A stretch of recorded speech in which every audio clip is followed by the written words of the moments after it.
Hi everyone, welcome back to my channel. I'm Rodeline Tributario, mother of 3 children. So for this day, tuturuan ko naman po kayo kung paano po gumawa ng account sa Payoneer. So marami po nagtatanong sa akin kung paano ako sumasahod dahil yung employer ko po sa US. So ganito lang po yun, ipapakita ko po siya sa inyo. So, marami pong paraan para makatanggap po tayo ng sahod po natin from US or sa iba pong employer natin sa abroad.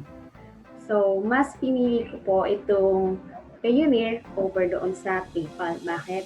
Kasi mas maliit po yung charges po nila. So, ngayon, ang una natin gagawin, gagawa po muna tayo ng account dito sa Payoneer. Papakita ko po sa inyo kung paano. I-click nyo to, nandito na tayo sa Payoneer. Click nyo tong register. And then, pag na-click nyo na, sabi dito, tinatanong niya, let's find the right account for your needs. Sabi niya, I am a, syempre lalagay natin dito, pipili ka kung freelancer, online professional, online outsourcing agency, online seller, or dropshipper. So, ito po tayo, freelancer or online professional. Yan. Tapos, may monthly sales volume. Yan. Ito, under USD 5,000 equivalent to under 240. Yan. So, pipili po tayo dito, no? So, sa pagsisimula po, dahil na wala pa po kayong, kunyari po, wala pa po kayong employer, no? Pero gumawa na nga po kayo ng account dito sa Payoneer kung sakasakali. Pwede nyo ito piliin itong non-earning right now. Yan. Yan. And then, sabi dito, freelancer or online professional getting paid by clients or via marketplaces. Yan. Get paid by leading marketplaces including Upwork, Fiverr, OnlineJobs.ph, and more. Ito po yung Upwork, Fiverr, OnlineJobs.ph. Yan. So, ito po yung mga platform na ang kaya explain ko sa inyo na pwede tayo makahanap po ng work online. Yan. So, meron sila po dito, nagpapasahod po sila through dito sa Payoneer. Sabi dito, get paid by your global clients, withdraw your earnings to your local bank account at low rates, and withdraw funds at ATMs. Yan. So, pag napili nyo na yan, i-click itong register.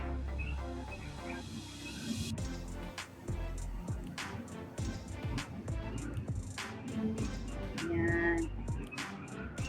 Tapos, syempre ito, click itong individual, and then, tilapan niyo po itong first name, last name, yan, email address, yan, syempre lagyan ko lang po para pakita ko sa inyo.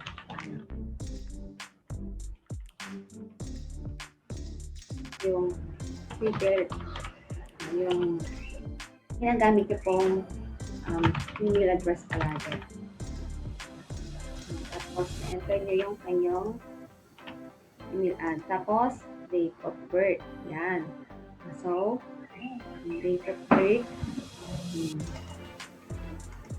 Yan. Yan. Tapos, ganyan ang date ng birth nyo. Tapos, click nyo itong next. Yan. And then, click nyo itong code na nandito. So, yung code niyan ay VGD3. Yan. And then, click next. Yan. Tapos, ito. Click nyo po yung address. Fill up natin ito. Yan.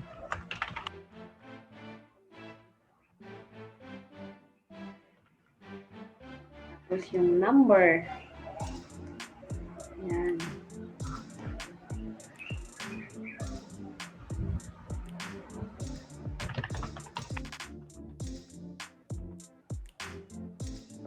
And tapos, yan. Click natin itong code. Meron pong mag-present ng code sa cellphone natin. So, yung phone na tanggap ko is 204431.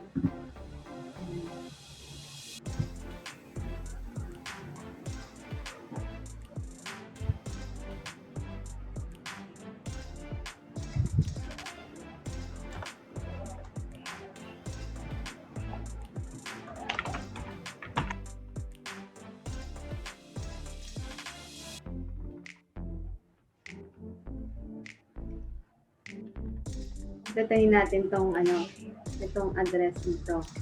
Kasi nakikita niyo na hindi siya nag-orange itong next. No? Kapag hindi kompleto po yung details na ilalagay natin. Yan. Yan. So, kapag complete na po yung details, meron na kayong address, itong contact number, and then na-receive nyo na po yung code. Click next.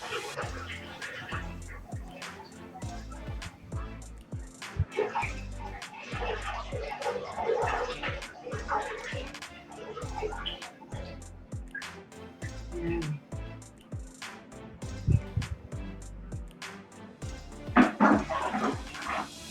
Yan. Tapos ito ulit. Dito, username mo. Username, syempre itong email at nyo. Then, create po kayo ng password. Yan. Password sabi ito should contain at least 7 characters and include at least 1 Latin alphabetic and 1 numeric character. Yan. So, mag-create po tayo ng password natin.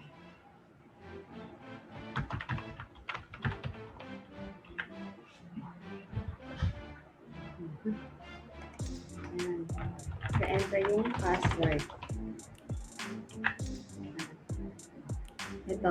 Ito yung security question. Kung sakali kasi, mahalaga to, kaya nila ito ginagawa. Para kung sakaling makalimutan nyo yung password nyo, ito yung magpapaalala sa inyo para huli nyo ma-open yung account nyo po dito sa Payoneer. So, pili kayo dito ng inyong questions. Bawa ito. What is the first name of your eldest child? Ito na lang sa akin. Ayan.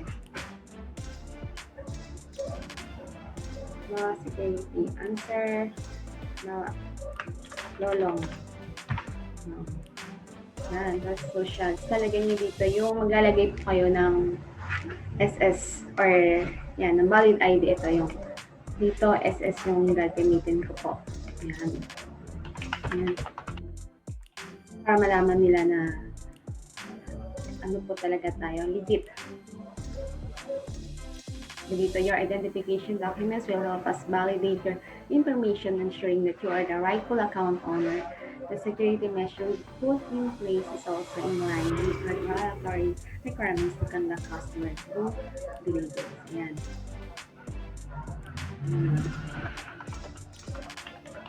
Tapos, ito, enter natin ulit itong code. Ayan. Ganin yung code mo.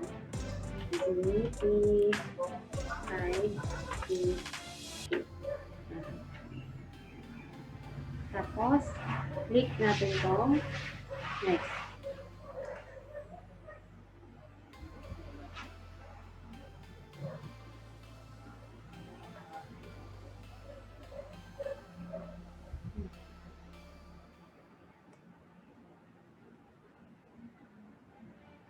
Yan.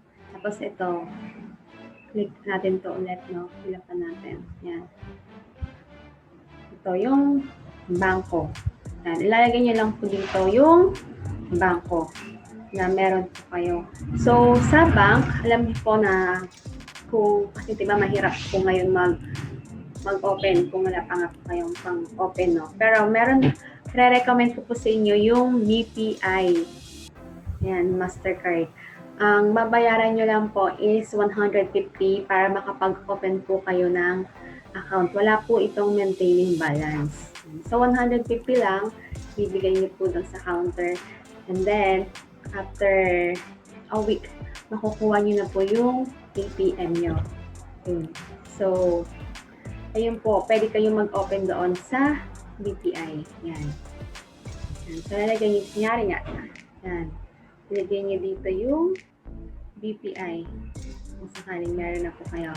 Tapos lalagay nyo dito yung pangalan nyo.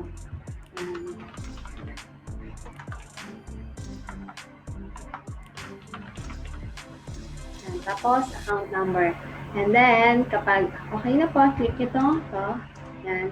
And then, click submit. Yan. So, ganun lang po kadali mag-create po ng account dito sa Payoneer. So, ngayon, dahil meron na po akong account dito sa Payoneer, ipapakita ko po sa inyo kung paano po naman na nire-request ko yung sahod ko, pinapadala sa akin ng employer ko. Yan. Ito po yung mga emails na natatanggap ko no, sa Payoneer. Yan. Sabi yun. Yan, your payment from Manong Fire is on its way. Yan, January. Update your payment from Manong Fire. Payment request, send to my company. Yan. Ang nakikita niyo ang daming Payoneer. So, ayan po yung mga na-request ko na salary ko at yan, ayan yung aking mga sahod. Yan. Yan. So, ito po yung account ko. No? Yan. Papakita ko po sa inyo kung paano ito ginagamit. Yan.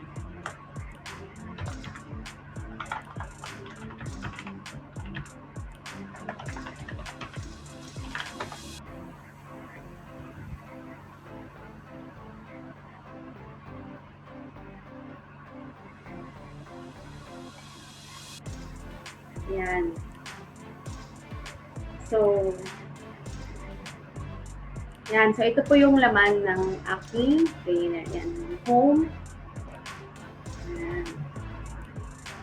Dapat po sa employer niya, ang usapan niyo po ay weekly, ang sahod niya pwedeng by monthly or monthly. Yan.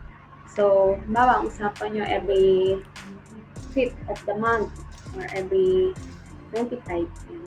So, ang gagawin niyo, kung sakali pong meron na kayong employer nyo, tapos magre-request po kayo ng salary nyo, yan. Click nyo itong receive and then request a payment. And then, lalagay nyo yung pangalan nung since yung email address po nung inyong employer. Since na meron na pong nakasave na dito yung email ad ng aking employer, click ko lang ito. Yan, si Michael Humphrey. Tapos, syempre, click nyo to yung amount ng sahod nyo, this description, and then, ano yung due date niya. Yan, tapos click nyo next. Yan. Then, makikita po ng employer nyo yung email na nag-request na po kayo ng sahod nyo. At, ipapadala na po nila ito sa inyo. Yan. Tapos, kapag na-receive nyo na yung sahod nyo, mag-i-email po ito sa inyo yung Payoneer na meron na pong laman ng inyong account. Yan. Katulad yan. Dito. Yan. May mag-a-appear yan. Dito. Tapos, i-click nyo lang, withdraw. Yan. Kapag na-click nyo na po itong withdraw, nalagay nyo. Link na po dito yung bangko ko yan. Tapos, kung magkano yung i-withdraw nyo, nalagay nyo dyan. Tapos, review. Tapos, send nyo na. Then, after mga 2 days, yun, matatransfer na po yun. Usually po, within a day din, matatransfer na rin po. Usually sa akin, within a day din, no? Mga ilang minutes nga lang po, nandun na po siya sa account ko.